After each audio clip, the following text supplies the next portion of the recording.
Hi అండి అందరికీ. Simple వేలో టేస్టీగా చిక్కుడుకాయ కర్రీ ఎలా వండాలో ఈ వీడియోలో చెప్తాను. వీడియోని ఎక్కడా స్కిప్ చేయకుండా చివరి వరకు చూడండి. ముందుగా ఒక పావు కేజీ చిక్కుడుకాయను తీసుకొని చిన్న ముక్కలుగా తెంపుకొని శుభ్రంగా కడిగి రెడీగా పక్కకు ఉంచుకోవాలి.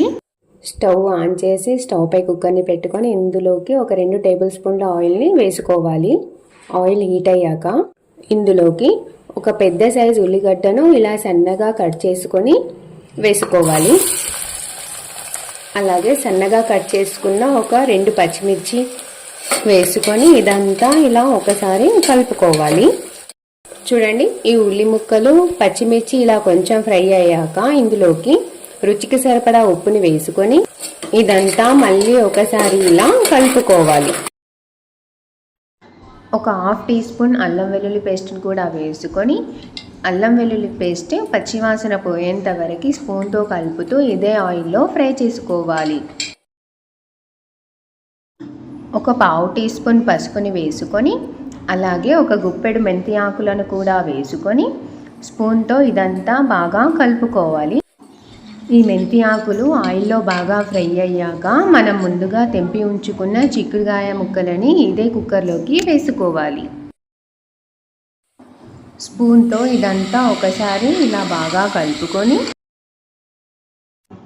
చూడండి, ఈ చిక్కుడుకాయ ఇలా ఆయిల్లో బాగా ఫ్రై అయింది కదా. ఇప్పుడు ఇందులోకి 1.5 టీ స్పూన్ కారం అలాగే ఒక హాఫ్ టీ స్పూన్ ధనియాల పౌడర్ని కూడా వేసుకొని స్పూన్తో ఇదంతా బాగా కలుపుకోవాలి. ఇదంతా బాగా కలుపుకున్నాక కుక్కర్కి ఒక మూతను పెట్టుకొని ఒక 5 నిమిషాలు ఫ్రై చేసుకోవాలి. ఇలా ఒక 5 నిమిషాలు ఫ్రై చేసుకున్నాక ఇందులోకి ఒక 2 టేబుల్ స్పూన్ల వాటర్ని వేసుకోవాలి. ఇదంతా స్పూన్తో ఇలా బాగా కలుపుకోవాలి. కుక్కర్కి మూతను పెట్టుకొని మీడియం ఫ్లేమ్లో 2 విజిల్స్ వచ్చేంత వరకు ఉడికించుకోవాలి.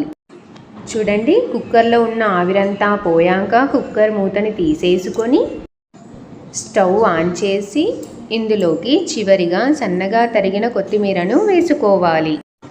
స్పూన్తో ఇదంతా బాగా కలుపుకోవాలి. చూడండి, సింపుల్ వేలో చిక్కుడుకాయ కర్రీ రెడీ అయిపోయింది. చూస్తుంటేనే చాలా బాగా కనిపిస్తుంది కదా. టేస్ట్ కూడా చాలా బాగుంటుంది.